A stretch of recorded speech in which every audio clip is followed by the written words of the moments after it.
Oke, selamat siang adik-adik. Mungkin bisa menyampaikan suaranya ya. Selamat siang. Halo. Siang. Siang. Nah, udah satu Siang. nih. Satu. Oke, Assalamualaikum warahmatullahi wabarakatuh. Ketemu lagi dengan Mbak Nisa ini ya. Waalaikumsalam Yang warahmatullahi mungkin dulu wabarakatuh. pernah ketemu Mbak Nisa, kemudian sudah lama tidak ketemu. Nah, sekarang ketemu lagi di forum Zoom. Ya, pada kesempatan kali ini kita akan belajar bersama-sama tentang LBI, Literasi Bahasa Indonesia. Gitu ya adik-adik ya, sudah siap ya? Oke, sudah dapat soal dari Neutron? Sudah ya? Baik, Belum, Kak. kita langsung saja mulai. Untuk LBI, yang penting itu kalian baca, cermati, dan jangan lupa, bisa. Ya, biasanya kalau anak-anak itu, adik-adik itu kan lebih cenderung mengatakan, malas, sulit ketika melihat teks atau bacaannya yang sangat panjang. Tetapi mulai sekarang pakainya baca, cermati, dan bisa. Ya, baik, kita masuk ke nomor yang pertama. Ada soal ini. Seperti biasa, teksnya panjang, itu dijadikan hal yang biasa saja ya. Tetapi untuk hal yang pertama yang perlu kita lakukan adalah tahu soalnya terlebih dahulu. Nah, soalnya itu menginginkan sebuah tema. Tema kutipan cerita tersebut adalah berarti kan kita harus membacanya kalau cerita ya. Kalau misalnya teksnya teks ilmiah, kita hanya tahu kata kuncinya saja. Tetapi kalau misalnya teks cerita, itu kita harus baca hampir keseluruhan ya. Coba Mbak Nisa bacakan terlebih dahulu ya. Ia tahu bukan orang-orang itu yang menjadi penyebab kematian pasangannya, melainkan pemburu yang masuk sendirian ke dalam hutan tanpa suara meski tubuhnya penuh senjata. Tombak di tangan, parang dalam sarung di punggung, pisau belati di pinggang kanan, dan umban di pinggang kiri. Nah, pemburu itu bahkan tidak bergumam, membaca jejak di tanah, berjalan melawan arah angin, makan seperlunya, dan tidak memasak di dalam hutan. Jika mulutnya bergerak-gerak, barangkali mendesiskan rapalan. Tentu pemburu itu telah melacak jejak semalaman ketika tiada terduga, tetapi penuh dengan rencana. Muncul di depan gua batu tempat ia sedang menyusui anaknya. Ia segera menggeram dan berdiri melindungi anak jantannya. Pasangannya bahkan melompat dan menerjang ke arah pemburu itu. Tetapi makhluk yang disebut manusia ternyata tidak hanya bisa tertawa, tetapi pandai memainkan tipu daya. Sangatlah mudah bagi pasangannya untuk menyusul pemburu itu ke tepi hutan, menyeberangi ladang, dan siap menerkamnya di tengah lapangan. Tetapi tidak ada yang bisa dilakukan selain menggeram-geram ketika ternyata muncul puluhan manusia mengepung sembari mengacung-acungkan tombak bambu ke arahnya.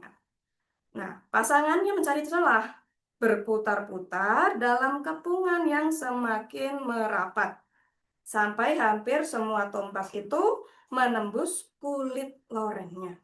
Akhirnya, orang-orang berteriak lega atas nama keselamatan anak manusia, kambing, sapi, ataupun kerbau mereka.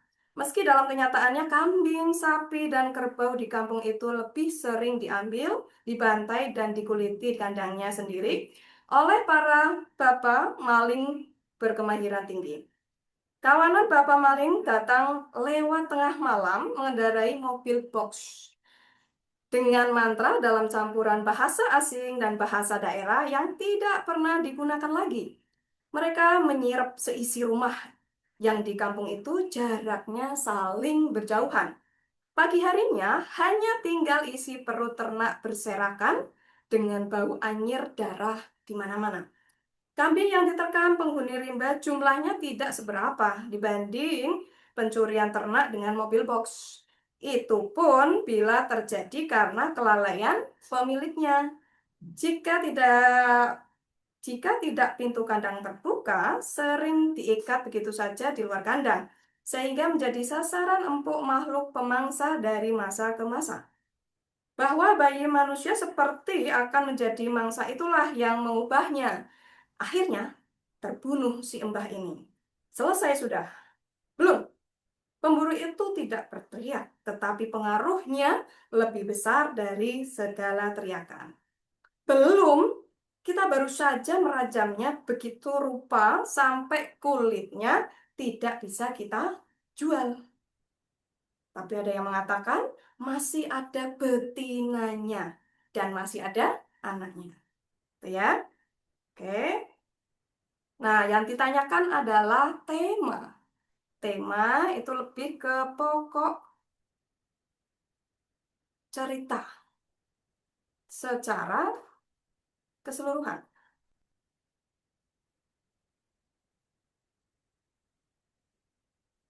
Nah, kira-kira kalau misalnya kita cek A ini, keserakahan manusia menyebabkan kematian makhluk lain. Ya, bagi yang ingin berkomentar itu bisa lambaikan tangan ya, boleh, atau di kolom chat juga boleh. Oke, apakah di sini menjelaskan tentang keserakahan manusia? Ya, yang serakah siapa? Yaitu pemburu. Apakah keserakahan itu menyebabkan kematian makhluk lain? Pastinya iya ya. Tapi kita harus cek dulu untuk B. Keganasan binatang mengakibatkan kerugian bagi manusia. Nah, yang ganas itu bukan binatangnya ya kalau di teks, tetapi pemburu. Nah, jadi fokusnya ini pemburu ya, yang memburu siapa tadi si loreng ya, atau harimau. Ini berarti salah. Kalau C, kepercayaan terhadap manusia membuat kehilangan akal sehat. Nah, kepercayaan terhadap manusia padahal fokusnya itu ke manusia. Kalau kepercayaan terhadap manusia berarti ya siapa? Objeknya atau subjeknya itu berarti harimaunya ya, berarti salah. Kalau yang D, kelegaan manusia ketika mendapatkan solusi bagi kehidupan. Secara tersirat itu sedikit menjelaskan tentang hal tersebut, tetapi dominan yang tentang keserakahan manusia tadi berarti kurang tepat. Kalau yang E, ketidakberdayaan binatang dalam melawan banyak manusia. Banyak manusia ini siapa saja? Padahal yang menjadi poin penting adalah pemburu, ya. Nah, jadi yang betul adalah opsi A ya. Oke, gitu ya. Nanti kalau misalnya ada yang ingin berkomentar, bisa raise hand ya. Jadi Mbak Nisa nanti persilahkan untuk menyampaikan. Oke, kita lanjut nomor yang kedua. Manakah pernyataan berikut yang mencerminkan nilai kasih? Berarti di sini ada urusan kasih sayang. Kasih sayang. Nah, kemudian kalau misalnya kita langsung ke opsinya, yang A, ia tahu bukan orang-orang itu yang menjadi penyebab kematian pasangannya, melainkan pemburu masuk sendirian ke dalam hutan tanpa suara meski tubuhnya penuh senjata. Nah, kalau di sini lebih ke suasana ya, suasana sendirian ya. Kalau misalnya nilai kasih sayang tidak ada ya. Kemudian yang B, tentu pemburu itu telah melacak jejak semalaman ketika dengan tiada terduga, tetapi penuh rencana muncul di depan gua batu tempat ia sedang menyusui anaknya. Nah, di sini ada kata menyusui anaknya, tetapi nanti kita cari apakah ada nilai kasih sayang lagi selain itu, ya. Oke, sekarang yang C, ia segera menggeram dan berdiri melindungi anak jantannya. Nah, ini ada kata kunci melindungi anak jantan. Kemudian kalau misalnya kita D, pasangannya bahkan melompat dan menerjang ke arah pemburu itu. Tetapi makhluk yang disebut manusia ternyata tidak hanya bisa tertawa, tetapi pandai memainkan tipu daya. Ini tidak ada nilai kasih sayang. Kemudian yang pasangannya mencari celah, berputar-putar dalam kepungan yang semakin merapat, sampai hampir semua tombak itu menembus kulit lorengnya. Ini juga tidak ada nilai kasih ya. Jadi yang bisa ada itu B sama C, tetapi lebih dominan yang C ya. Oke. Jadi kita pilih C. Oke, lanjut. Nomor yang ketiga. Manakah pernyataan berikut yang menggambarkan sosok pemburu yang tamak? Nah, kalau kita lanjut ke opsi A, pemburu itu bahkan tidak bergumam. Nah, kata kunci yang ada di soal adalah tamak. Kalau tidak bergumam, apakah itu ciri dari tamak? Tidak ya. Kemudian yang B, jika mulutnya bergerak-gerak, barangkali mendesiskan rapalan. Apakah itu menunjukkan tamak? Juga tidak. Kemudian yang C, tentu pemburu itu telah melacak jejak semalaman ketika dengan tiada terduga, tetapi penuh rencana. Muncul di depan gua batu tempat ia sedang menyusui anaknya. Apakah ini urusannya dengan tamak? Tidak. Ya. Yang D, belum. Kita baru saja merajamnya begitu rupa sampai kulitnya tidak bisa kita jual. Apakah ini menunjukkan karakter pemburu yang tamak? Oke, bisa jadi ya. Bisa jadi. Kemudian yang masih ada betinanya dan masih ada anaknya. Intinya, pemburu tamak itu masih mengincar selain yang sudah dirajam tadi. Ini kan yang sudah dirajam nih. Kemudian masih ada betina sama anaknya. Nah, kalau kita simpulkan bahwasanya ini yang pertama, harimau pertama. Tetapi pemburu masih mengincar betinanya dan anaknya. Jadi otomatis jawabannya yang E. Gitu ya. Oke, kita lanjut ke nomor 3, 4. Manakah pernyataan berikut yang menunjukkan latar suasana tegang? Ya, ini ada urusannya dengan ketegangan. Untuk yang A, tombak di tangan, parang dalam sarung di punggung, pisau belati di pinggang kanan, dan umban di pinggang kiri. Apakah itu sudah menunjukkan tegang? Tidak ya, hanya mendeskripsikan pemburu yang membawa tombak. Untuk yang B, tentu pemburu itu telah melacak jejak semalaman ketika dengan tiada terduga. Tetapi penuh rencana muncul di depan gua batu tempat ia sedang menyusui anaknya. Gitu ya. Apakah ini menegangkan? Tidak ya? Nah, kemudian yang C, ia segera menggeram dan berdiri melindungi anak jantannya. Ini lumayan ya, lumayan tegang, jadi ada kata kunci menggeram. Kalau yang D, pasangannya bahkan melompat menerjang ke arah pemburu itu. Tetapi makhluk yang disebut manusia ternyata tidak hanya bisa tertawa, tetapi pandai memainkan tipu daya. Ini kurang ya, karena ada aksen tertawa kayak gitu ya. Kemudian yang pasangannya mencari celah, berputar-putar dalam kepungan yang semakin merapat, sampai hampir semua tombak itu menembus kulitnya. Nah, ini juga termasuk sesuatu yang menegangkan. Antara C sama dominan menegangkannya yang mana? Lebih ke yang karena di situ ada prosesnya. Panjang, tidak hanya mengeram saja, tetapi sudah ada eh, penjelasan bahwasanya mencari celah, berputar-putar dalam kepungan semakin merapat sampai hampir semua tombak itu menembus kulitnya. Itu hal yang cukup menegangkan ya. Jadi jawabannya ya. Eh, Oke, kita lanjutkan nomor yang selanjutnya yaitu nomor 5. Manakah pernyataan berikut yang menunjukkan latar tempat peristiwa terjadi? Kata kuncinya adalah latar tempat. Oke, jadikan satu aja ini ya. Hmm, latar tempat. Nah, coba ya kita cek bersama.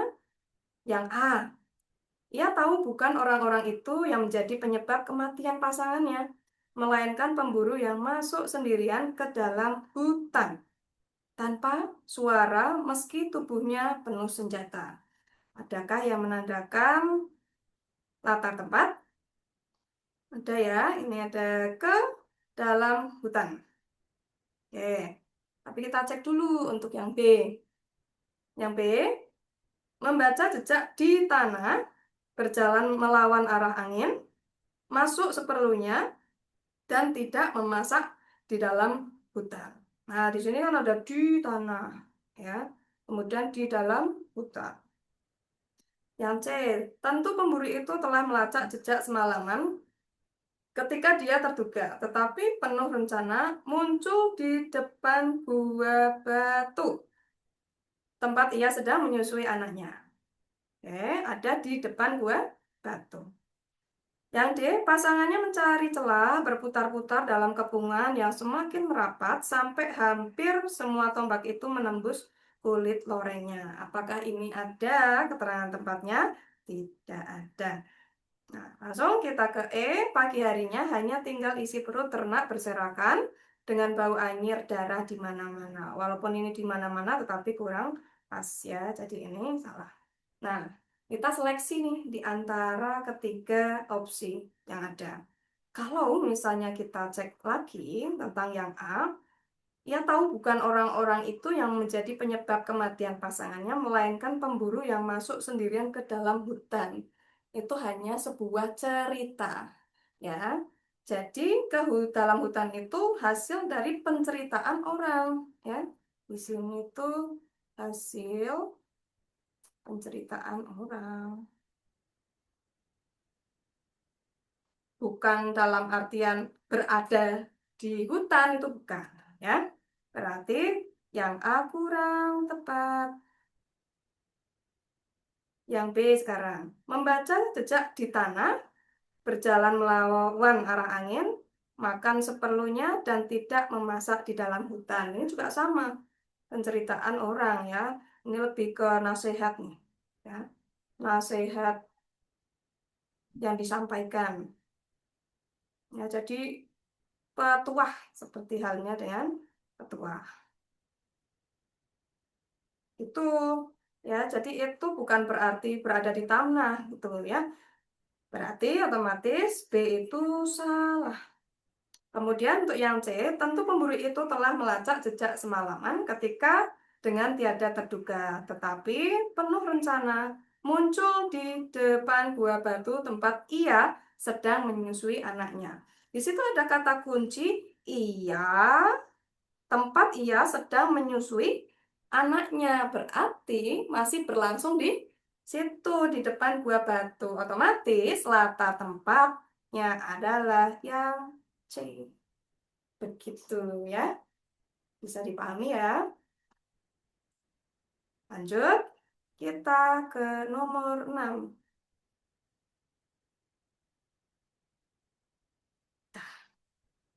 Manakah pernyataan berikut yang menunjukkan sudut pandang pemburu?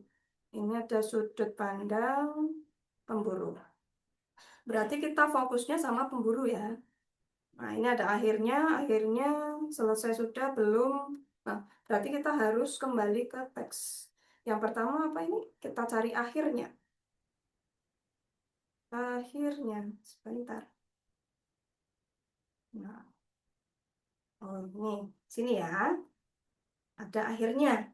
Kira-kira kalau misalnya sudut pandang dari pemburu berarti kata-kata yang dilontarkan pemburu, ya. Kita fokus pada kata-kata yang dilontarkan pemburu. Nah, menurut kalian ketika ada akhirnya di situ, siapa yang berbicara? Coba kita cek kalimat sebelumnya. Pasangannya mencari celah, berputar-putar dalam kepungan yang semakin merapat, sampai hampir semua tombak itu menembus kulitnya. Akhirnya, nah itu belum menandakan siapa yang berbicara. Nah, kita langsung nih ke paragraf selanjutnya biar kita tahu yang bilang akhirnya itu siapa. Nah, orang-orang berteriak lega. Nah, berarti yang berteriak akhirnya adalah orang-orang, bukan pemburu, gitu ya. Berarti opsi yang pertama salah. Nah, kemudian tadi opsi yang selanjutnya ada kata kunci akhirnya terbunuh si Embah ini. Ya. Ayo kita cek yuk, ini siapa ya yang berbicara? Yes. Kita cek kalimat sebelumnya, bahwa bayi manusia seperti akan menjadi mangsa itulah yang mengubah segalanya. Akhirnya terbunuh si Embah ini. Si Embah itu berarti harimau tadi ya. Jadi apakah ini yang mengatakan pemburu? Bukan ya, ini yang mengatakan orang-orang. Masih melanjutkan akhirnya yang tadi gitu ya. Berarti ini tidak. Selesai sudah, apakah pemburunya? Kan ya, tetapi warga yang lain. Nah, sekarang kalau misalnya ada belum, belum selesai lah intinya ya. Pemburu itu tidak berteriak. Nah, jadi pemburulah yang mengatakan belum, tetapi tidak berteriak, cuma bilang belum. Gitu. Otomatis jawabannya adalah kata belum. Cek dulu ini. Kita pindah-pindah dulu. Ya, nomor 6. Akhirnya bukan ya. Akhirnya terbunuh si Mbak ini orang-orang yang bicara. Selesai sudah juga orang yang bicara. Nah, belum ini yang disampaikan oleh pemburu. Gitu, ya. Jadi ini tadi fokusnya perkataan dari pemburu. Oke? Jawabannya D. Kita lanjut. Teks yang berbeda ya. Dari 6 soal tadi, semoga bisa dipahami ya. Oke, di sini ada teks lagi, Mbak Nisa bacakan dulu ya. Kalian sambil nyimak ya. Plus konsentrasi. Baca, cermati. Udah. Kapal selam adalah kapal yang mampu mendorong dirinya sendiri di bawah air atau di permukaan air. Ya, kata kuncinya adalah kapal selam. Bentar ya, ini kembali lagi nih. Kita cari tadi nomor 7. Kata kuncinya adalah kapal selam. Ya, jadi kalian harus bisa menentukan kata kunci dari setiap kalimat. Ya, mampu mendorong dirinya sendiri di bawah air atau di permukaan air. Desain dan penampilan kapal selam sangat berbeda dengan desain dan penampilan kapal di permukaan. Ini perbedaan antara desain penampilan kapal permukaan ya dan kapal selam. Tuh ya, intinya di situ. Kemudian kapal selam selain dikenal sebagai suatu jenis kapal perang, kapal selam juga dapat dimanfaatkan. Nah, ini berarti manfaat dari kapal selam untuk apa? Untuk riset bidang ilmu biologi, kelautan, kehidupan bawah laut, sama inspeksi, pemeliharaan fasilitas bawah laut, serta pariwisata dan arkeologi laut.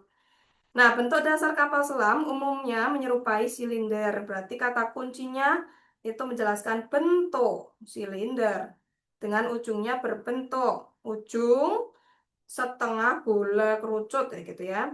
Nah, di tengah-tengah kapal tersebut struktur vertikal yang merupakan penginderaan dan perioskop. Kapal selam dapat menyelam dan muncul kembali dengan memanfaatkan sayap selam. Ya, di sini punya sayap ya. Dan mengatur daya apung kapal. Bisa mengatur daya apung kapal juga dengan cara mengisi tangki pemberat. Gitu ya. Kalau ini tentang pengertian, bukan ya, informasi umum. Informasi umum. Tentang apa? Tentang kapal selam. Kalau di sini adalah bentuknya. Tuh ya. Coba kita cek teks lagi. Kapal permukaan dan kapal selam yang sedang berlayar di permukaan berada dalam kondisi apung positif, yaitu beratnya kurang dari berat air yang mendesak. Jika kapal terendam, sayap dapat mengatur jumlah air. Oh, sayapnya bisa mengatur jumlah air kalau saat terendam ya, dan udara. Dalam tangki pemberat sehingga kapal berada pada kondisi apung negatif. Mekanisme pengaturan ini membatasi ukuran kapal agar proses navigasi dapat dilakukan dengan cepat. Nah, inti dari paragraf ini apa ya? Kata kuncinya adalah mekanisme pengaturan kapal selam. Ya, intinya ada di akhir paragraf. Nah, kemudian paragraf 3. Ini tak tulis inti. Hmm. Sebagian besar daerah wisata bawah laut berada di zona fotik, yaitu bagian yang masih diterangi dengan baik. Yakni wilayah laut dengan kedalaman sekitar 200 meter. Dengan demikian, perahu yang dibuat dari kaca sehingga wisatawan yang tidak bisa bersnorkeling dapat menikmati keindahan taman laut di sekitar permukaan melalui perahu tersebut. Untuk menikmati pemandangan laut lebih dalam, kapal selam dengan jendela kaca perlu disediakan bagi wisatawan yang tidak bisa menyelam. Gitu ya. Oke, nah kita langsung ke soalnya nih. Salah satu kelebihan kapal selam dibandingkan dengan kapal permukaan adalah, nah coba kalian cek nih. Untuk yang A, lebih ringan daripada berat air yang didesaknya. Ada enggak kata kunci itu di teks? Adakah? Nah, kalau misalnya urusan perbandingan ya, ini kan dibandingkan kapal selam dengan kapal permukaan. Coba kita cek dulu yang bagian sini nih. Ini ya. Sudah. Kapal permukaan dan kapal selam yang sedang berlayar di permukaan berada dalam kondisi apung positif, yaitu beratnya kurang dari berat air yang mendesak ya, yang mendesak. Kalau di sini lebih ringan daripada berat air yang didesak. Nah, itu bedanya di sini. Jadi kurang tepat ya. Kemudian mampu menjelajahi wilayah dalam zona fotik. Nah, zona fotik di sini nih. Zona fotik. Hmm, hmm. Zona fotik. Kita baca lagi. Sebagian besar daerah wisata bawah laut berada di dalam zona fotik. Bisa jadi. Ya. Kemudian kalau yang C, bentuk badannya lebih beragam. Wah, badannya gimana ya? Kapal selam sih sama-sama aja ya. Oke. Jadi ini kurang pas. Kemudian kalau yang D memiliki ventilasi hidrotermal. Ini juga tidak. Kemudian yang E ukurannya bisa sangat besar juga tidak ya. Yang betul adalah yang B. Mampu menjelajahi wilayah zona fotik ya, yang kedalamannya sekitar 200 meter. Gitu ya. Ini untuk nomor yang ketujuh. Bentar. Nah, geser. Nah, sekarang kita masuk ke nomor 8. Hal yang tidak bisa dilakukan oleh kapal selam. Ini sudah kapital ya, berarti tidak boleh salah ya. Hal yang tidak bisa dilakukan kapal selam. Kira-kira apa ya? Hmm. Yang A, membantu perbaikan jaringan komunikasi bawah laut. Wah, pada itu membantu apa tadi? Memperbaiki jaringan komunikasi. Oke, jaringan komunikasi. Kita cek jaringan komunikasi ada di mana. Kalau tadi kan memperbaiki, nah sama halnya dengan nih. Pemeliharaan fasilitas bawah laut. Itu kan sama ya. Berarti bukan yang diminta. Karena yang diminta adalah yang tidak bisa dilakukan kapal selam. Berarti ini kurang tepat ya. Kemudian yang B, mengatur volume air dalam tangki pemberat. Apakah bisa mengatur volume? Mana ini? Coba ya, kita cari mengatur volume pemberat. Kata kunci pemberat. Coba kalian juga bisa mencari. Ini ada kata kunci tangki pemberat. Tadi apa ya? Coba. Volume air bisa diatur tangki pemberatnya? Bisa ya. Di sini mengatur daya apung kapal dengan cara mengisi tangki pemberat. Jadi bisa masuk, tapi tidak, bukan jawabannya tepat. Kalau yang C ini, mengatur volume sayap selam. Ini ada sayap selam. Coba cari lagi sayap selam. Oh, di sini ada nih sayap selam. Sebentar, minta hapus dulu. Ini sayap selam. Coba kita baca lagi. Kapal selam dapat menyelam dan muncul kembali dengan memanfaatkan sayap selam. Kalau di opsi mengatur volume sayap selam, jadi bisa di situ ya, sesuai dengan kebutuhan. Kalau yang D, mengubah kondisi apung menjadi menyelam. Pasti enggak sih? Karena kapal selam ya, pasti di sini enggak usah dicari. Tapi kalian sudah tahu bahwasanya kapal selam kan awalnya mengapung, tapi nantinya dia akan menyelam, gitu ya. Jadi jawabannya kurang tepat. Kalau yang E, melakukan operasi penyelamatan di dasar laut. Nah, kalau di teks tadi Mbak Nisa cari, ketika membaca itu tidak ada urusannya melakukan operasi penyelamatan di dasar laut. Ya kita bayangkan saja kalau misalnya penyelamatan pakai kapal selam, lah nanti airnya pada masuk, bahaya ya. Jadi yang itu tidak tepat ya. Tetapi jawaban yang benar di nomor 8. Oke, gitu. Masih konsentrasi? Masih ya. Kita lanjut ke nomor yang ke-9. Sesuai dengan bacaan, pernyataan di bawah ini yang merupakan opini penulis. Jadi, opini penulis itu sebetulnya apa sih tujuan penulis menulis artikel tersebut ya, misalnya atau opini tersebut.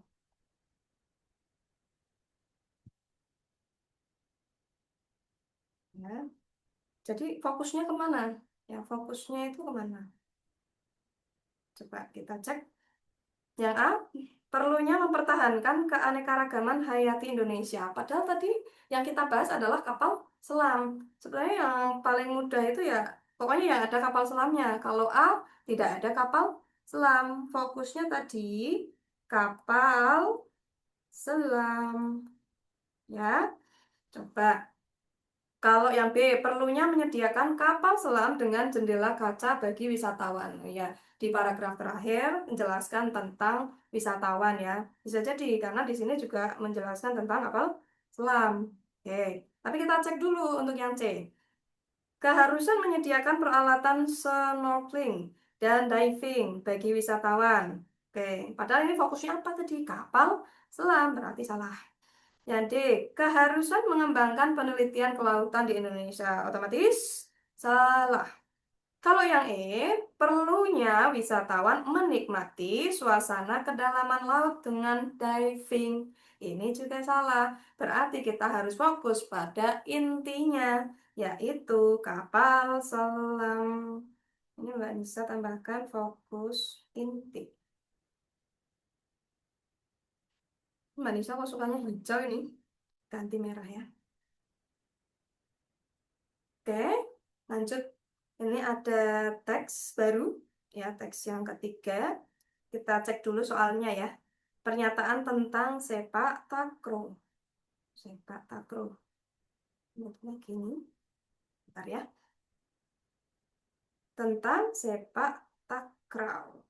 Berikut yang sesuai dengan isi bacaan. Berarti yang sesuai ya. Oke, kita ke teksnya. Maaf ya kalau suaranya Mbak Nisa itu nggak bagus ya. Yuk kita cermati lagi bersama-sama ya. Baca, cermati. Ah, bisa. Baca ya. Ah, bisa.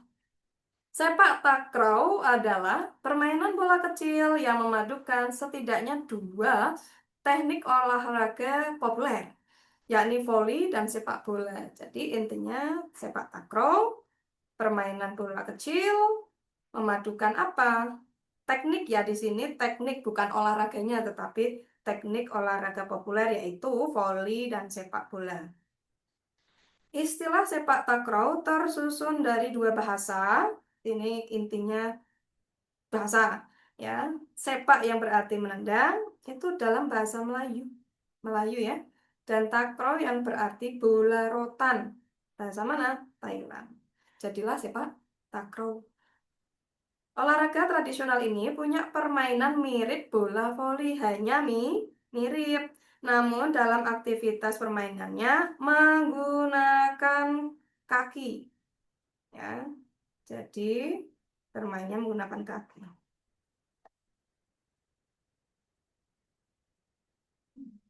Itu ya. Kemudian olahraga ini mulai dikenal pada abad ke-15 dengan inti permainan adalah menendang bola melewati net dan masuk ke lapangan lawan untuk mencetak poin. Berarti urusannya nendang ya. Kemudian tinggi tiang net untuk putra sama putri tidak sama. Inti kalimat tersebut berarti ada di tinggi tiang net tidak sama. Putra sama putri tidak sama. Nah, pada pertandingan resmi nasional maupun internasional untuk putra, bagian tepi setinggi 1,55 meter. Nah, bagian tengahnya setinggi 1,52 meter dan untuk putri di bagian tepi setinggi 1,45 meter, bagian tengahnya setinggi 1,42 meter. Setiap regu mendapatkan dua kesempatan pergantian. Jadi, ini ada ketentuannya, ada aturannya. Ya, ini aturan, maksudnya aturan permainan bola voli. Jika tim kekurangan pemain, maka dianggap kalah. Timnya kurang pemain, otomatis kalah. Dan pemain yang mendapatkan kartu merah, intinya ini pemain ya, kartu merah dapat diganti sesuai dengan ketentuan. Dengan catatan belum ada pergantian pemain sebelumnya. Nah, pergantian pemain dapat dilakukan setiap bola mati. Ya, pergantian pemainnya dilakukan setiap bola mati. Siapa yang eh, apa ya, yang berhak untuk menentukan oh boleh berganti pemain ya wasitnya ya. Dan harus dengan persiapan pertandingan. Gitu ya. Kita cek lagi. Berbeda dari permainan voli, pemain sepak takraw tidak boleh melakukan kontak bola dengan tangan. Tidak boleh pakai tangan, karena tadi ya pakainya adalah kaki. Namun, pemain diperbolehkan untuk menggunakan kaki, kepala, dada untuk menyentuh bola. Permainan sepak takraw mempertandingkan dua regu, ya, dengan masing-masing terdiri dari tiga pemain. Setiap anggota tim memiliki peran tertentu dalam permainan. Dalam permainan sepak takraw yang tim ya, maaf ini dalam permainan sepak takraw harusnya ada koma nih. Tim yang memenangkan pertandingan harus mencapai skor 21 poin lebih dahulu. Jika pertandingan berakhir seri atau deuce, maka pertandingan dilanjutkan sampai batas skor 25 poin. Jadi urusannya adalah poin ya, bukan durasi waktu ya. Kemudian kita langsung ke opsi ya. Tadi kan sudah tahu soalnya ya pernyataan tentang sepak takraw yang sesuai. Kita cek A. Permainan ini bisa berasal dari Thailand atau Malaysia. Nah, Nisa baca bisa saja sudah tidak yakin ya. Berarti kan ini tidak yakin nih. Kok bisa? Nah, kalau nggak bisa. ya. Lagian urusan Thailand sama Malaysia itu bukan berasal, tetapi diambil dari bahasanya, diambil dari bahasa Thailand dan Malaysia ya, tapi belum tentu berasal dari Thailand sama Malaysia karena tidak ada di teks. Kalau kenyataannya benar, tetapi kita ingat ya fokus pada teks. Jadi salah. Kemudian yang B, permainan ini merupakan pengembangan dari bola voli. Apakah betul pengembangan dari bola voli? Kurang tepat ya. Hanya kalau yang di teks tadi mirip bola voli. Nah, di sini kata kuncinya mirip bola voli. Tapi bukan pengembangan dari bola voli. Ini yang membuat salah. Ya, ini terlalu besar. Sebentar. Kata pengembangan yang membuat salah. Kemudian yang C, sepak takraw mengandalkan kaki sebagai penggerak permainan. Betul nggak nih? Betul ya. Kita cek dulu yang lain, tapi olahraga ini mulai diperkenalkan di zaman modern. Apakah betul? Tidak, ya. Kita coret. Kemudian, pergantian pemain dapat dilakukan setiap saat, seizin wasit setiap saat. Oh tidak, ya. Harus harus apa ya? Harus setiap bola mati. Ini aturannya ini ya, setiap bola mati. Jadi tidak seenak hati sendiri, bukan setiap saat ya. Ini hal yang salah. Berarti yang betul adalah C ya. Oke, bisa dipahami? Semoga bisa ya. Kemudian kita lanjut yang nomor 11. Ini ada aturan permainan sepak takraw berikut yang sesuai dengan isi bacaan ya. Ini aturan nih. Kita lihat dulu aturan permainan sepak takraw. Kalau misalnya ada kondisi seri atau jus tidak bisa memperpanjang waktu permainan, coba kita cek. Drew. Ini seri. Kalimat terakhir, paragraf terakhir. Ya. Jika pertandingan berakhir seri, maka pertandingan dilanjutkan sampai batas skor 25 poin. Ini kata kunci tidak bisa berarti salah ya. Harusnya masih bisa dilanjutkan sampai 25 poin. Pergantian pemain dengan persetujuan wasit saat bola mati. Ini ada kata kunci bola mati tadi. Ini ya, bola mati. Maknanya beda. Nah, bola mati di sini tidak ada informasi ya tentang wasit, tetapi secara otomatis itu yang mengizinkan adalah wasit. Tapi karena agak ragu-ragu, kita next dulu. Kita lanjut dulu untuk yang opsi yang C. Pemain yang terkena kartu merah tidak dapat diganti selama pertandingan. Apakah betul tidak dapat diganti? Coba kita cross check. Mana tadi?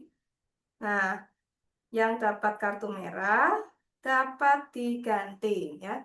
Nah, sampai situ saja sudah bisa kita tentukan itu bisa jadi benar ya. Kemudian kok bisa jadi benar? Pasti salah karena dapat diganti. Nah, ini ada tidak berarti ini salah. Oke.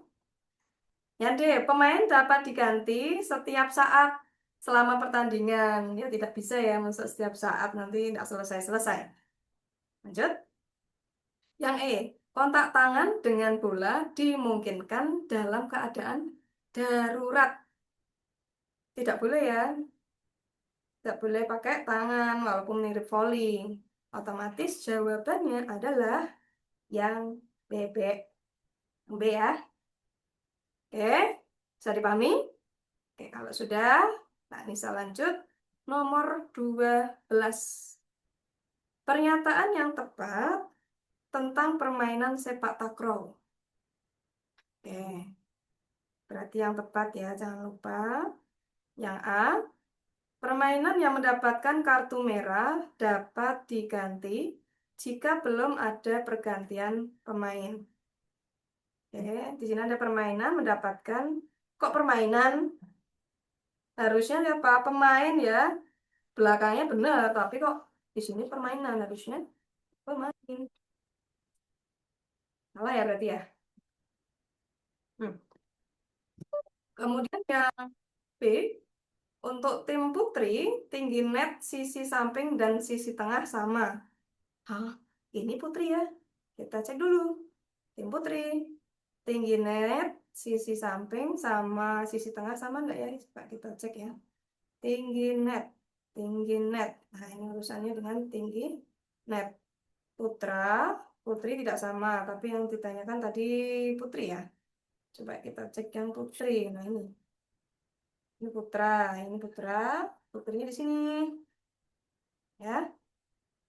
Di bagian tepi setinggi 1,4 meter, bagian tengah setinggi 1,42 meter. Otomatis berbeda. Beda ya. Mana ini? Nah, ini berarti tidak betul. Lanjut. Ya, C. Setiap regu mendapat 2 kesempatan pergantian pemain selama permainan. Apa ya? Setiap regu mendapat 2 kesempatan, betul enggak? Nih, coba.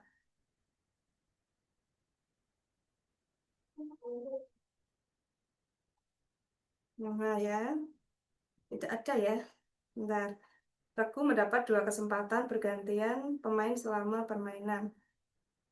Tidak ada ya di sini ya tadi ya yang kita baca ya. Kurang tepat. Kalau yang D, pergantian pemain dapat dilakukan atas kesempatan di dalam tim. Kurang spesifik ya. Kalau lama pertandingan ditentukan dengan batasan, oh sebentar. Hmm, coba kita cek 3 dulu, Mbak Nisa, kok agak ragu yang ini. Setiap regu mendapat 2 kesempatan pergantian pemain selama permainan. Coba kita cek. Oke. Oke. Permainan aturannya di sini ya. Mulai dari setiap regu mendapatkan, oh betul, ya ini setiap regu. Ini Mbak Nisa tunjukkan ini, pakai kuning ah. Kuning, kuning, kuning. Hmm. Setiap regu mendapatkan 2 kesempatan pergantian pemain dalam satu set. Nah, berarti betul tuh. Ya, oke, oke, oke. Berarti yang C itu sesuai. Hmm. Ya, kalau yang E, soalnya kalau nggak bisa cek E ya, lama pertandingan ditentukan dengan batasan waktu tertentu, padahal tidak dibatasi waktu. Batasinya apa tadi? Skor. Skornya 21. Kalau misalnya seri, itu berarti sampai 25 poin. Tuh ya. Jadi jawabannya adalah C. Ini tidak tepat. Itu ya. Ada pertanyaan mungkin? Tidak ada. Mungkin bisa raise hand, nggak masalah ya. Oke, ini yang sudah hadir 102 siswa, Masya Allah. Semoga kalian tidak bubuk mendengarkan ceritanya Mbak Nisa dari tadi yang cuprus sendiri. Nanti kalau misalnya ingin gabung, ya silakan ya, bisa raise hand dulu. Oke, kita lanjut. Siap lanjut ya? Ini ada yang bisa bersuara nih. Oke, kalau enggak, kita lanjut ke nomor 12. Wah, ini susah. 13 atau 12. 13, tapi kita cek dulu soalnya ya. Berdasarkan bacaan dapat disimpulkan bahwa berarti urusannya menyimpulkan. Ya, di bahasa Indonesia sering sekali ya untuk menyimpulkan. Berarti kita harus baca. Ini Mbak Nisa baca untuk kalian jadi slow ya. Tetapi kalau misalnya kalian sudah tes, itu ya bacanya baca cepat. Gitu ya. Banyak masyarakat Indonesia yang menyukai makanan pedas. Namun, terkadang beberapa orang tidak menduga rasa pedas tersebut ternyata menyebabkan perasaan terbakar di mulut. Rasa pedas itu sebenarnya disebabkan oleh suatu senyawa bernama capsaicin yang terkandung di dalam cabai. Itu pedasnya itu adalah si capsaicin. Maka dari itu, tidak sedikit orang terkadang butuh cara menghilangkan rasa pedas dengan cepat. Kalau sudah ada urusan cara menghilangkan rasa pedas dengan cepat, nah ini ciri dari teks apa?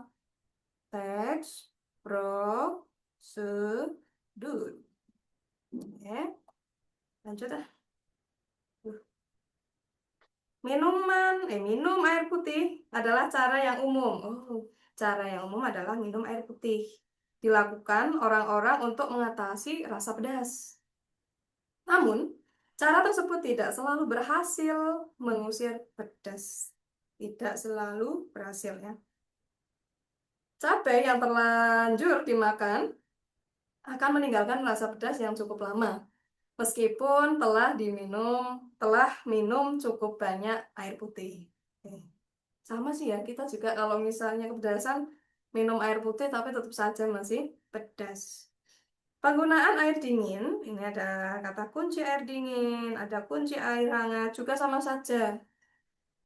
Sama-sama masih meninggalkan rasa pedas. Padahal kadang kita kalau misalnya beli seblak kayak gitu ya, pengennya sambil makan es teh atau es yang lain. Tapi ternyata itu malah tetap membuat pedas. Ada juga nih yang menyarankan minum air hangat, jangan dingin, biar pedasnya cepat hilang. Tapi ternyata sama saja masih merasa pedas. Yang terjadi hanya pengaruh air hangat atau air panas yang membesar pori-pori lidah sehingga seolah-olah lidah mati rasa. Malah kalau misalnya pakainya air hangat atau air panas, lidah kita mati rasa, gitu ya. Nah, agar pedas tersebut cepat hilang, dianjurkan minum beberapa teguk susu. Berarti ini cara yang selanjutnya nih ya, yaitu minum susu atau makanan olahan dari bahan susu. Oh, boleh. Apa tuh contohnya? Contohnya ada yogurt, es krim. Nah, susu diketahui mengandung protein susu yang terbukti efektif menghilangkan sensasi akibat panas sensasi panas akibat capsaicin. Ternyata minum susu salah satu caranya. Nah, nanti kalau kalian jajan yang pedas-pedas, pesennya adalah susu, es susu kayak gitu ya. Susu diketahui mengandung protein susu yang terbukti efektif ya tadi ya. Susu segar lebih efektif untuk melarutkan capsaicin dibanding susu bubuk. Cara lain yang juga ampuh adalah segera mengunyah makanan mengandung zat tepung. Disuruh mengunyah makanan yang mengandung zat tepung. Seperti apa sih? Nasi. Nah, kalau jajan pedas ya makan nasi juga gitu ya. Kemudian sepotong roti tawar. Bahan makanan jenis ini bisa segera menetralisir. Netralisir, aku enggak ada ya. Urusan air-air enggak ada. Tidak baku. Harusnya menetralisasi. Menetralisasi. Nanti kalau kalian misalnya udah lulus, mau legalisir Pak, Bu. Salah ya. Bilangnya apa? Legalisasi ijazah. Gitu. Ya. Jadi bahan makanan jenis tadi, jenis yang mengandung zat tepung seperti nasi sama roti tawar itu segera menetralisasi alkaloid alamiah pada kapsaisin. sehingga rasa pedas yang dirasakan segera berkurang. Gitu. Nah, kembali pada pertanyaannya. Pertanyaannya, simpulannya apa? Kita cek nih. A. Terdapat banyak masyarakat menyukai makanan pedas. Ya, kita tahu ya paragraf 1 kayak gitu. Tetapi apakah secara keseluruhan? Ini kan simpulan ya. Kalau fokus simpulan, itu ya harusnya mencakup keseluruhan. Ya, mencakup keseluruhan isi teks. Ya, kalau itu tadi ada berapa paragraf? 3 paragraf ya. Berarti harus mewakili dalam kurung di sini harus mewakili paragraf 1 sampai 3. Ya, harus ada masing-masing inti pembahasannya yang digabung menjadi satu. Coba kita cek B dulu. Ada beberapa cara untuk menghilangkan pedas. Betulkah? Ada berapa cara tadi? Ini kata kunci cara ya. Caranya yang pertama, ada minum air putih. Ini cara yang pertama. Cara yang kedua, minum susu. Minum susu atau makanan olahan dari bahan susu seperti yogurt dan es krim. Nah, enak nih kalau es krim. Nah, cara yang ketiga, mengunyahlah makanan yang mengandung zat tepung seperti sekepal nasi dan sepotong roti tawar. Ini betul ya, secara keseluruhan paragraf 1, paragraf 2, paragraf 3 membicarakan tentang cara untuk menghilangkan pedas dengan cepat. Cek dulu titik-titik dulu, nanti kita bandingkan ya antara A sama B. C. Minum susu menjadi cara terefektif mengusir pedas. Oh, tidak bisa dikatakan terefektif ya. Tidak ada di teks, datanya tidak ada. Tuh. Berarti ini salah. Yang D, susu segar tidak seefektif susu bubuk untuk menetralkan pedas. Oke, ada ya di teks ya. Tetapi hanya mau mewakili paragraf 3. Hanya mewakili paragraf 3 ya. Oke. Kalau misalnya yang E, ternyata minum air putih bisa segera mengatasi rasa pedas. Minum air putih bisa segera. Apakah betul segera? Oh, tidak. Ya. Ini berarti yang D juga tidak ya, karena harus mewakili paragraf 1, 2, dan 3. Kalau misalnya yang A, urusan masyarakat menyukai makanan pedas. Coba kita cek paragraf 1. Nah, banyak masyarakat ya Indonesia yang menyukai makanan pedas. Itu hanya di paragraf 1 saja. Jadi ini bisa diberi keterangan hanya P1. Nah, kalau yang B, beberapa cara untuk menghilangkan pedas dengan cepat itu ada di semua paragraf. Jadi, kalau kita simpulkan, jawabannya adalah B, B. Tuh ya. Ingat ya, kalau simpulan itu harus mewakili paragraf 1, paragraf 2, paragraf 3. Bergantung jumlah paragraf yang disajikan di situ sebagai kutipan. Gitu ya. Oke. Kalau sudah, kita bisa lanjut ke nomor 14. Oke, ini ada saran. Saran yang diberikan penulis untuk menghilangkan rasa pedas yang tepat kecuali. Nah, masih ingat enggak tadi? Air hangat. Enggak ya? Susu. Susu gimana susu? Ada di teks enggak nih? Oh ya, ini tadi ya. Nomor 2, susu ada.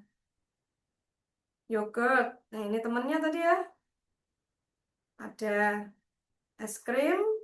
Ada juga, nasi juga ada. Yang tidak ada hanya air hangat. Kalau air hangat di teks, ini ya, air hangat. Ini. Air dingin sama air hangat juga sama ya, maksudnya tidak bisa menghilangkan rasa pedas.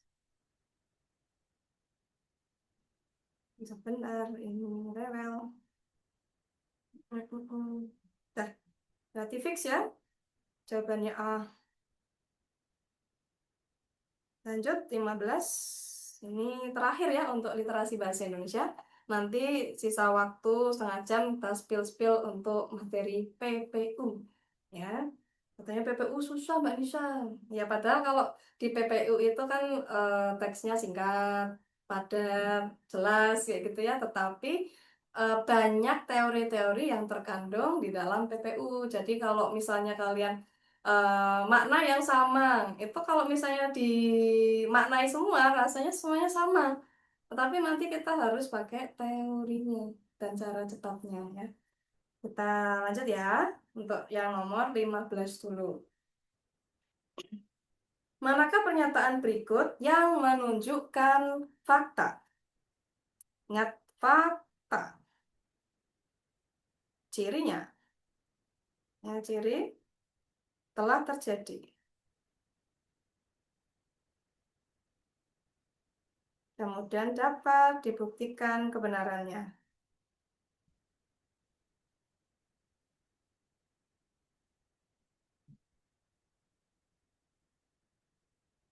Terdapat informasi,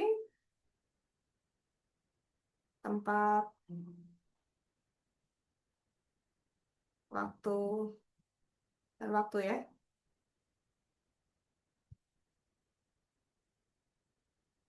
Kemudian datanya akurat dan valid ya, dapat dipertanggungjawabkan ya, valid itu ya. Oke, coba kita cek opsinya. A. Banyak masyarakat Indonesia yang menyukai makanan pedas. Oh iya, kalau misalnya ingin yang lumayan cepat, kalau misalnya ini kan kita harus menggugurkan opini-opini ya untuk menentukan fakta. Nah, kalau di sini opini. Nah, bisa bentuk saran ya. Saran itu kalau misalnya ada kata hendaknya, seharusnya gitu ya. Seharusnya. Oke. Kemudian hal yang belum pasti, ketidakpastian kayak gitu.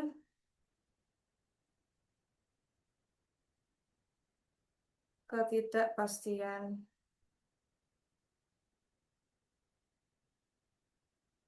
Misalnya di sini beberapa, banyak. Apa ini beberapa, banyak itu kan nggak jelas ya. Kemudian sering, harus jelas kalau fakta berapa kali. Seringnya itu maksudnya berapa kali. Tuh. Kemudian di sini hal yang akan terjadi ditandai dengan kata akan. Dan yang perlu kalian ketahui ini ada kata sifat atau adjektiva. Ya, kalau menemukan kata sifat, misalnya dingin gitu ya, dingin. Kalian andaikan dikasih kata sangat. Nah, kalau cocok, itu berarti kata sifat, tetapi berlakunya hanya kata dasar. Hanya berlaku untuk kata dasar.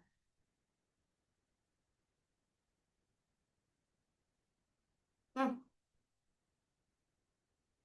untuk kata dasar ya. Kata dasar. Nah, misalnya cantik, sangat cantik. Oh, cocok ya. Berarti itu termasuk adjektiva. Sangat baik, sangat pintar, sangat kaya. Nah, itu hanya berlaku untuk kata dasar. Kalau kalian ingin membuktikan adjektiva atau bukan. Nah, kalau misalnya itu ada kata dasar, kemudian bisa ditambahi sangat, itu udah adjektiva. Nah, kita cari coba. Di sini ada A, banyak masyarakat Indonesia yang menyukai makanan pedas. Ada banyak, banyaknya berapa? Nggak jelas, ya. Jadi otomatis A salah. Kalau yang B, namun terkadang itu saja sudah menunjukkan hal yang tidak pasti. Beberapa orang tidak menduga rasa pedas tersebut ternyata menyebabkan perasaan terbakar di mulut. Maaf. Ini beberapa itu berapa, ya, belum pasti. Jadi masuknya ketidakpastian. Otomatis salah. Kita lanjut ya. Rasa pedas itu sebenarnya disebabkan oleh suatu senyawa bernama kapsaisin. Jadi ada ya, yang terkandung di dalam cabai. Fakta ya, sesuai yang ada di artikel yang kita baca tadi. Ada kapsaisin. Oke, tapi kita jangan senang dulu, cek dulu yang D sama E. Siapa tahu ada dua opsi yang ternyata hampir benar. Kita cari yang paling benar. Oke, Ade. Maka dari itu, tidak sedikit orang terkadang, tuh kadang-kadang berarti ini tidak pasti juga ya, butuh cara menghilangkan rasa pedas dengan cepat. Ya, tidak sedikit orang itu berapa? Itu ciri opini ya, ini opini berarti salah. Lanjut, yang E, susu segar lebih efektif untuk melarutkan kapsaisin dibanding susu bubuk. Nah, efektif, coba kita cek apakah ini adjektiva. Cek ya, sangat efektif. Kan kita misalkan sangat untuk bisa menetapkan bahwasanya itu adjektiva atau bukan ya. Sangat efektif. Bisa ya, cocok ya, efektif kata dasar ya. Ya berarti di sini masuknya kata sifat. Aduh tulisannya gede-gede lagi ya. Mbak Nisa itu nulis gede-gede. Gitu ya. Oke, berarti otomatis salah. Yang betul adalah yang C.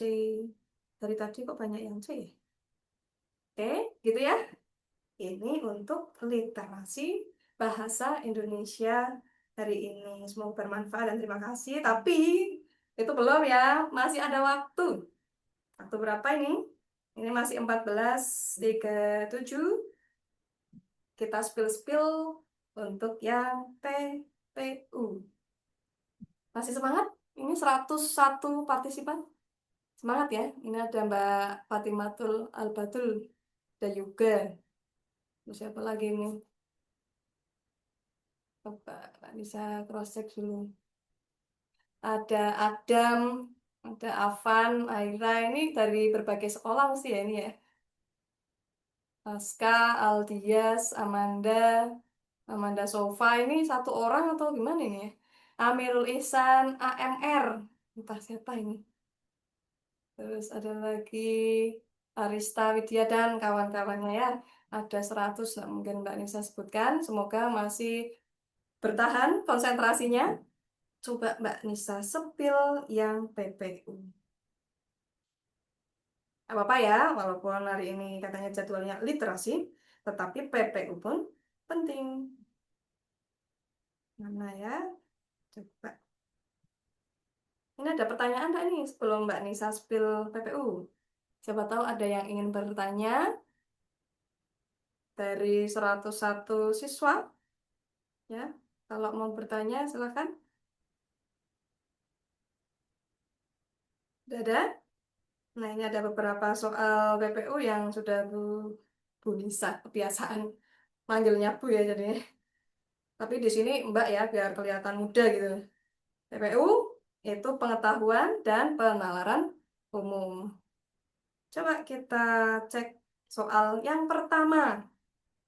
Nah, langsung saja sama soalnya, perumpamaan. Ini ada kata kunci perumpamaan. Apa sih yang ada di dalam benak kalian kalau mendengar kata perumpamaan? Sesuatu yang diumpamakan. Kalau di bahasa Indonesia, menggunakan bahasa kias. Bahasa kias, konotasi ya, bahasa konotasi. atau menggunakan makna tidak sebenarnya.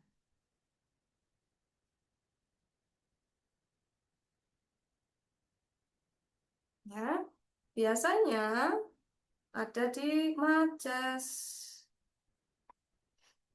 Ya, dominannya di majas. Gitu ya. Ungkapan juga masuk. Ungkapan. Nah, coba kita cek perumpamaannya di mana ya. Kalimat satu dulu. Batik merupakan kain atau pakaian yang menjadi kebudayaan keluarga kerajaan di Indonesia pada zaman dahulu. Apakah ada sesuatu yang diumpamakan? Adakah? Tidak ada. Oke, lanjut ya. Mbak Nisa mau ganti warna merah. Ini salah ya. Kemudian yang B, kalimat 2. Pada awal abad ke-20, pembatik tetap mengembangkan batik, yaitu batik tulis dan batik cap. Nah, ini ada kata kunci mengembangkan batik. Mengembangkan itu gimana? Ya, apakah dibuat kembang atau tidak? Kemudian, ini bisa jadi ya. Kemudian yang ketiga, motif dan corak batik di setiap daerahnya biasanya titik-titik-titik karena masyarakat di setiap daerah, corak dan ragam flora serta fauna. Itu tidak ada perumpamaannya. Jadi kalau misalnya tidak ada perumpamaan ya temennya ya bahasa Ias. Bahasa Lugas, maaf. Bahasa Lugas. Maknanya apa? Makna kata denotasi sebenarnya. Makna sebenarnya. Atau denotasi. Tuh ya. Kalimat 4, sekarang kita membedakan batik menjadi dua, yaitu batik tradisional dan modern. Ini juga tidak ada hiasannya. 5, batik tradisional masih menggunakan motif berfilosofis. Di sini kata kunci batik. Terus masih menggunakan. Apakah batik bisa menggunakan? Tidak bisa ya. Yang bisa menggunakan siapa? Manusia kan? Nah, ini maksudnya majas loh. Majas apa? Menggunakan itu berarti seolah seperti manusia, ya. Seolah seperti manusia. Manusia. Batik tradisional itu adalah kata benda. Kata benda atau benda yang seolah-olah seperti manusia. Jadi kata benda atau benda mati seolah-olah hidup seperti manusia itu namanya majas apa? Majas personifikasi. Nah, bagaimana dengan tadi opsi yang kedua? Yang kedua tadi apa? Pada awal abad ke-20, pembatik tetap mengembangkan batik. Nah, mengembangkan ini betul ya. Ini denotatif. Berarti jawabannya adalah yang nomor 5. Jadi E ya. Gitu. Ingat ya, perumpamaan. Nanti juga ada kata asosiatif ya. Di sini tambahkan asosiatif. Jadi kalau misalnya kalian mendapatkan kata asosiatif atau asosiasi, itu sama halnya dengan perumpamaan. Jadi menggunakannya bahasa kias, konotasi, atau makna tidak sebenarnya. Itu ya adik-adik ya. Lanjut. Yang nomor 2. Pokoknya kita fokus pada soalnya dulu ya, jangan teksnya. Soalnya dulu. Kalimat 3 menjadi bermakna bila dilengkapi dengan kata-kata. Kata-kata apa? Kalimat 3. Motif dan corak batik di setiap daerah biasanya karena masyarakat. Kira-kira apa? Biasanya bermotif karena masyarakat atau biasanya bermuara karena masyarakat, biasanya berasal karena masyarakat, biasanya berubah karena masyarakat, biasanya berbeda karena masyarakat. Lebih cocok mana tuh? Wah, cocok semua, Mbak. Ya udah, kita cek yang kedua. Jadi karena masyarakat di setiap daerah, nah malah kalau misalnya mendeskripsikan, mendeskripsikan corak, oh hampir betul Mbak, menyatakan corak bisa jadi tuh menggunakan corak. Nah kalau menggunakan kurang pas, mengembangkan corak kita nggak tahu ini masalah mengembangkan atau tidaknya. Mengakomodasi bisa jadi. Yang paling pas berarti kita harus cross check yang pertama tadi. Motif dan corak batik di setiap daerah biasanya berbeda karena ada kajian setiap daerah. Berarti kan ada beberapa daerah ya yang digabungkan jadi satu dan itu otomatis berbeda. Jadi jawabannya yang bermotif kurang tepat. Bermuara apalagi muara mana, gitu ya. Oke. Jadi jawaban nomor 2 yang E. Oke, ini contoh soal PPU. Masih ada waktu, ya. Pokoknya kita belajar terus. Nomor 3, hubungan kata perbankan, ini ada perbankan dan kata nasabah, ya. Berarti di sini perbankan, ini ya nasabah. Nasabah itu orang ya. Berarti fokusnya nanti ke orang. Misalnya di sini hotel.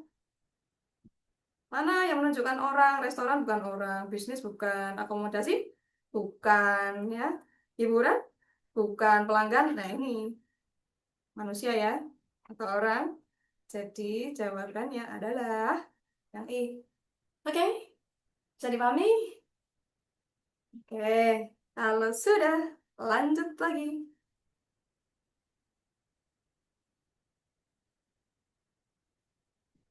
Oke, kita lanjut ya. Nomor 4. Kata yang memiliki makna bertingkat dengan kata transaksi pada kalimat 2. Kalimat 2, transaksi. Oke lah, transaksi. Transaksi. Ini ada kata makna bertingkat, berarti itu masuknya materi hierarki. Kata. Ya, hierarki kata. Berarti hierarki itu lebih ke tingkatan ya, tingkatan kata. Teman-teman bisa hapus dulu.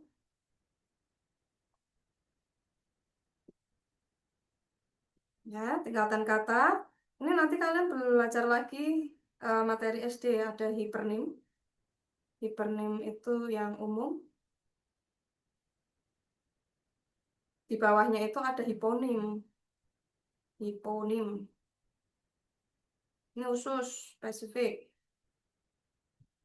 Kalau mau dimisalkan di sini ada bunga nih, hipernimnya bunga. Hiponimnya apa? Hiponimnya banyak ya. Bunga mawar, mawar, melati, semuanya indah, matahari, anggrek, dan lain sebagainya.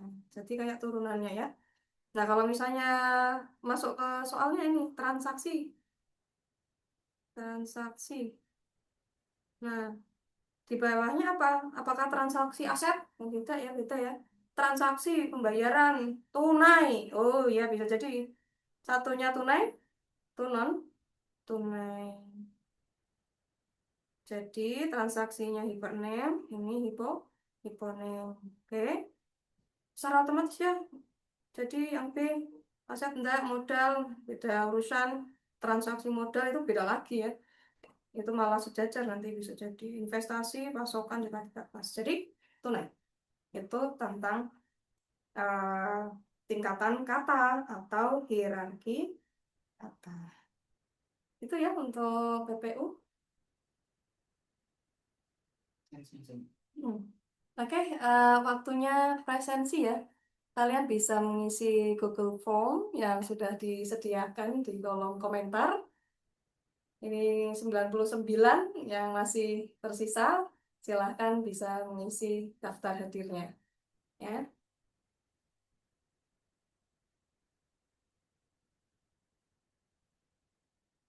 diisi dulu daftar hadirnya. Kalau sudah mengisi bisa menuliskan di kolom komentar ya. Sudah. Boleh juga tanya jawab ya. Sudah mengisi daftar hadir ya. Noelius sudah, Salva sudah, Noelius sudah, Wendar sudah, Hasan, Aura, Nabila, mantap. Kalau yang mau, oke, kalau yang mau apa bertanya, silakan bisa tanya aja. Mumpung Mbak Nisa masih di sini untuk spill soal PPU-nya 4 ya. Oke. Semoga bisa bertemu langsung sama Mbak Nisa, malah asik ya, belajarnya ya. Banyak nih yang sudah isi daftar hadir, di copy lagi nih untuk form Google Formnya. Oke, sudah. Hmm.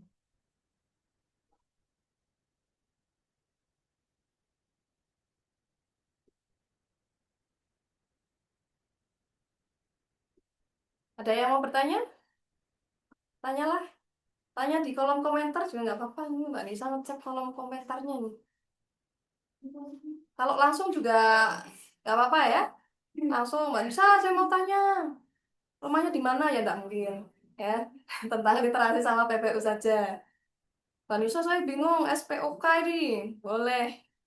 Oke, Dede sudah. Regita, Dawi. Ya, salam kenal semuanya ya. Ini Mbak Nisa yang berbicara. Semoga suaranya bisa mengenang di telinga kalian ya. Soalnya suaranya cempreng Mbak Nisa itu.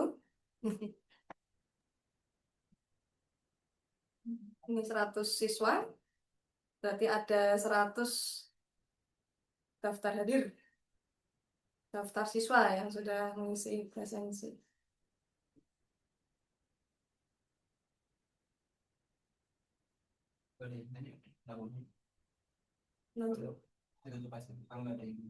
Ada yang mau tanya kah?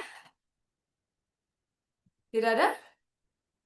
Oke, kalau tidak ada berarti kita tutup ya. Tutup kurang 8 menit, nggak usah? Oke. Oh ya, jadi 8 menit buat presensi, gitu ya. Tapi Mbak Nisa ingin tahu ini sudah paham belum tadi? Sudah paham atau belum? Bisa cek di kolom komentar, nggak apa-apa, diketik. Don, ya. Besok lagi ya. Paham, insya Allah paham. Alhamdulillah. Pokoknya kita kejar lagi soal-soalnya. Ya, sama-sama, Sabila. Oke, sudah presensi semua ya, Mbak Nisa cukupkan. Mbak Nisa berharap bisa ketemu langsung dengan kalian, jadi kita belajarnya jauh lebih asik dan seru. Kalau seperti ini mau ngomong apa-apa itu jadinya bingung ya, Mbak Nisa ngomong terus tapi kalian nggak bisa ngomong. Kalau ketemu langsung kan bisa bicara secara langsung, bisa diskusi, bisa komunikasi, jadi jauh lebih enak gitu ya. Karena waktunya sudah selesai, Mbak Nisa cukupkan. Kita berdoa terlebih dahulu ya untuk menutup pertemuan pada siang menjelang sore hari ini. Berdoa disilakan.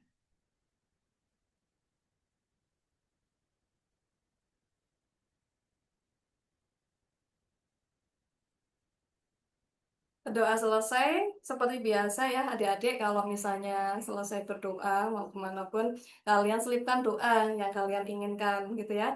Terutama ketika kalian perjalanan menuju tempat ibadah kayak gitu, kalian juga harus berdoa. Kemudian ketika kalian itu mau ibadah tapi belajar ya, belajar dalam artian mau ke sekolah, itu kan masih melalui perjalanan. Kalian selipkan doa-doa kalian agar bisa keterima di PTN yang kalian inginkan dengan jalur yang sesuai dengan kalian inginkan gitu ya adik-adik. Mbak Nisa cukupkan sekian, terima kasih, semoga kalian sehat selalu. Wassalamualaikum warahmatullahi wabarakatuh.